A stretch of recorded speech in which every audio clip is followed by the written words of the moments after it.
नमस्कार दोस्तों, target with PS Parihar channel में आपका स्वागत है। सुबह की इस वीडियो में ऐसी सूचनाएं होती हैं जो विभिन्न समाचार पत्रों पर छाई हुई होती हैं और विद्यार्थियों के लिए आवश्यक होती है। तो आइए शुरू करते हैं और देख लेते हैं कि आज के समाचार पत्रों में ऐसी कौन कौन सी सूचनाएं हैं। सबसे पहली सूचना है एडेड जूनियर हाई स्कूलों की भर्ती की। लिखा विज्ञापन जारी। प्रदेश के 3049 अशासकीय सहायता प्राप्त जूनियर हाई स्कूलों के लिए शिक्षक भर्ती का विज्ञापन जारी हो गया है। प्रधानाध्यापक के 390 व सहायक अध्यापक के 1504 सहित 1894 पदों की परीक्षा 18 अप्रैल को एक साथ कराई जाएगी। सहायक अध्यापक के लिए एक प्रश्न पत्र व प्रधानाध्यापक पद के लिए अभ्यर्थियों को 2 प्रश्न पत्रों का इम्तिहान देना होगा। 2.5 घंटे की परीक्षा होगी और कुल 150 प्रश्न पूछे जाएंगे। जो डीएलएड की ऑफिशियल वेबसाइट है dled.gov.in, वहाँ पर जाकर के आप लोग आवेदन कर सकते हैं। और लिखा है कि वेबसाइट पर भर्ती का पूरा ब्यौरा अभी तो नहीं दिया हुआ है, लेकिन 3 तारीख को जो वेबसाइट है वहाँ पर पूरा ब्यौरा दे दिया जाएगा।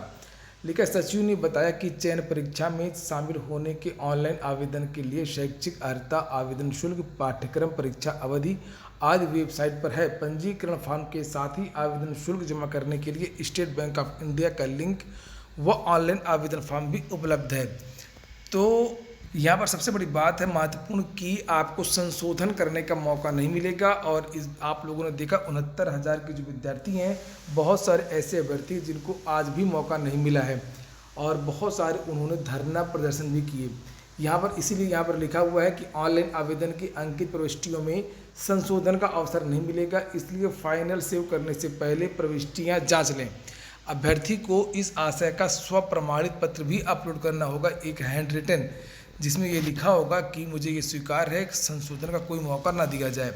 ये कुछ तारीखें जिन्हें देख सकते हैं कि आप लोग 3 मार्च से आवेदन शुरू होंगे। लास्ट डेट 17 तारीख, आवेदन शुल्क जमा करने की 18 तारीख और परीक्षा केंद्रों का निर्धारण 25 मार्च को।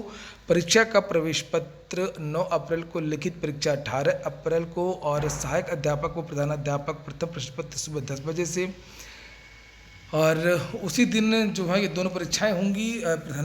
प्रधानाध्यापक का जो सेकेंड पेपर है वो 2 से 3 होगा। उत्तर कुंजी 23 अप्रैल को और परीक्षा का जो परिणाम है वो 18 मई को जारी कर दिया जाएगा। तो बहुत सारे जो सवाल हैं अभी भी उनके जवाब नहीं मिले हैं और उनके जवाब जो है वो आपको जब 3 तारीख को जब आवेदन शुरू होंगे और जो जानकारी दी जाएगी तभी स्पष्ट हो पाएगा। हालांकि अगर योग्यता की बात करें तो इसमें स्नातक और उच्च टीईटी मांगा गया है और जो नया शासनादेश है वो भी आपको 3 तारीख को ही देखने को मिलेगा, क्योंकि अभी तक जो भी शासनादेश घूम रहे हैं वो सभी शासनादेश पुराने हैं।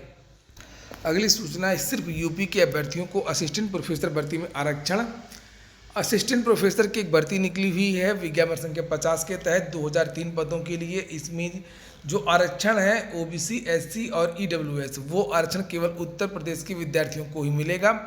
और जो ये असिस्टेंट प्रोफेसर की भर्ती निकली हुई है इसमें जो रिजर्वेशन तो जो है वो उत्तर प्रदेश के लोगों को मिलेगा ही मिलेगा। और अगर योग्यता की बात करें तो इसमें संबंधित विषय में परास्नातक 55% अंकों के साथ में होना चाहिए और साथ में पीएचडी भी होना चाहिए। अगर पीएचडी नहीं है तो नेट या स्लेट अगर आप पास है तब भी आप लोग इसके लिए आवेदन कर सकते हैं। भर्ती उत्तर प्रदेश लोक सेवा आयोग से आ चुकी है और अगर आप लोगों ने अभी तक आवेदन ना किया हो तो आवेदन जरूर करते हैं।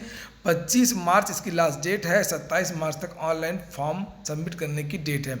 अगली सूचना है उत्तर प्रदेश लोक सेवा आयोग की ही है। लिखा है पीसीएस 2020 मेंस का परिणाम जल्द आ जाएगा।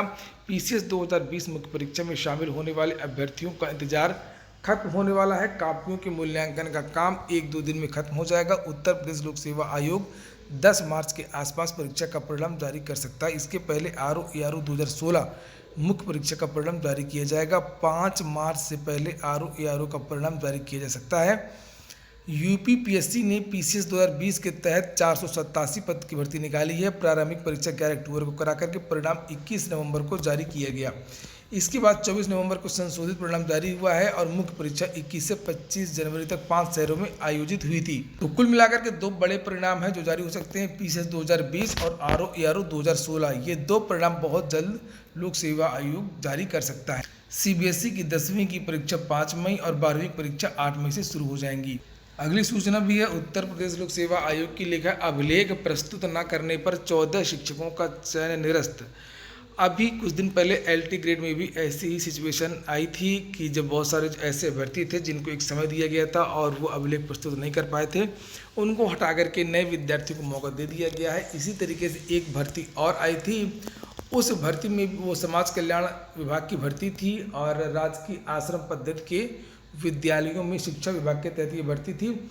इसमें भी इसका जो परिणाम जारी किया जा चुका था और इसमें कुछ अभ्यर्थियों ने डॉक्यूमेंट्स जमा नहीं किए और उनकी जगह कम जो मेरिट में उनसे जो नीचे विद्यार्थी थे, जो दूसरे विद्यार्थी थे, उन विद्यार्थियों को मौका दे दिया गया है। लिखा कि अभिलेख प्रस्तुत न कर पाने पर उत्तर प्रदेश लोक सेवा आयोग ने 14 शिक्षकों का चयन निरस्त कर दिया है और इनमें समाज कल्याण विभाग के तहत राजकीय आश्रम पद्धति विद्यालयों, शिक्षा विभाग के तहत राजकीय इंटर कॉलेजों और उत्तर प्रदेश राज्य शैक्षिक अनुसंधान एवं प्रशिक्षण परिषद के तहत प्रवक्ता पदों पर चयनित अभ्यर्थी शामिल हैं। जिनका चयन निरस्त किया गया, उनकी जगह श्रेष्ठता क्रम के अनुसार अन्य विद्यार्थियों को मौका दिया गया है। वहीं पर इलाहाबाद विश्वविद्यालय के बारे में भी कुछ सूचना है और लिखा है कि अतिथि प्रवक्ता के लिए इंटरव्यू की जो तारीख है वो घोषित कर दी गई है। इलाहाबाद विश्वविद्यालय के कुछ विभागों में अतिथि प्रवक्ताओं की भर्ती के लिए इंटरव्यू की तिथि जारी की गई है।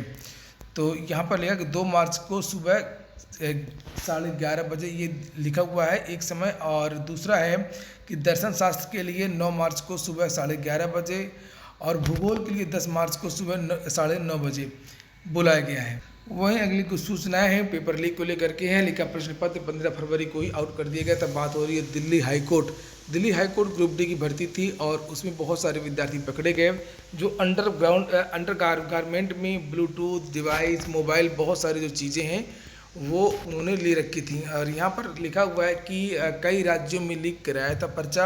अदालतों में चतुर्थ श्रेणी की परीक्षा का मामला, दिल्ली पुलिस ने गिरफ्तार किए 29 अभ्यर्थी। और बताया गया कि इससे पहले भी ये लोग कम से कम 8 परीक्षाओं के जो पेपर हैं वो लीक कर चुके हैं। इसके बाद में कुछ भर्तियां निकली हुई हैं, जैसे सेना में लेफ्टिनेंट बनने का मौका, भारतीय सेना से भर्ती निकली है, पदों की संख्या है 40। और यहाँ पर लिखा है कि इंडियन मिलिट्री एकेडमी यानी कि IMA देहरादून से भर्ती आई हुई है। और अगर आपको आवेदन करना है तो ये वेबसाइट है joinindianarmy.nic.in, यहाँ पर जाकर के आप लोग आवेदन कर सकते हैं। पदों की संख्या 40 है, आयु 20 से 27 के बीच में होनी चाहिए। पात्रताएं BE या BTech पूरा कर चुके हों अथवा इंजीनियरिंग के अंतिम वर्ष में पढ़ाई कर रहे हो, यानी कि अपेयरिंग के जो छात्र हैं BTech के, वो लोग भी आवेदन कर सकते हैं। याद रखिएगा लास्ट डेट जो है वो 26 मार्च दी गई है। वहीं हरियाणा से निकली है DSP सहित विभिन्न पदों की भर्ती। यहाँ पर देख सकते हैं कुछ पद हैं जैसे HCHX बार DSP ETO। पदों की संख्या 156 है। आयु सीमा कम से कम 18, ज़्यादा से ज़्यादा 42 होनी चाहिए। पात्रता मान्यता प्राप्त विश्वविद्यालय से ग्रेजुएशन होना चाहिए। आवेदन 3 मार्च से लेकर के 2 अप्रैल तक आप लोग कर सकते हैं। यहाँ पर वेबसाइट दिया हुआ है hpsc.gov.in, तो यहाँ पर आप लोग चाहें तो आवेदन कर सकते हैं। अगली जो सूचना है वो नीट एग्जाम को लेकर के है। नीट के लिए विद्यार्थी लगातार ट्विटर अभियान कर रहे हैं कि जो नीट की जो तारीखें वो घोषित कर दी जाए, क्योंकि जेई की जो परीक्षा है वो हो चुकी है और अब जो नीट की अभ्यर्थी हैं वो उसका इंतजार कर रहे हैं। देखिए यहाँ पर लिखा हुआ कि जेई मेन के पहले चरण की परीक्षा खत्म हो चुकी है, लेकिन नीट परीक्षा के विद्यार्थियों को अभी भी परीक्षा तिथि के ऐलान का इंतजार है। नेशनल टेस्टिंग एजेंसी ने अभी मेडिकल प्रवेश परीक्षा नीट की तारीखों की घोषणा नहीं की है।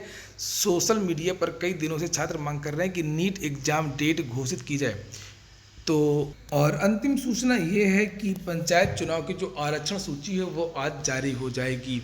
प्रयागराज की सूची कल जारी होगी और बहुत सारे ऐसे ज़िले हैं जिनकी सूची आज ही जारी हो जाएगी। 15 तारीख को संशोधित सूची जारी होगी, यानी कि फाइनल सूची जारी होगी, कहाँ पर किस वर्ग का जो अभ्यर्थी है वो चुनाव लड़ेगा। ये हो गया आज का वीडियो अगर आपको अच्छा लगा हो तो लाइक करते हैं। जिन छात्रों ने चैनल को सब्सक्राइब ना किया हो सब्सक्राइब कर लें। पूरा वीडियो सुनने के लिए बहुत बहुत धन्यवाद।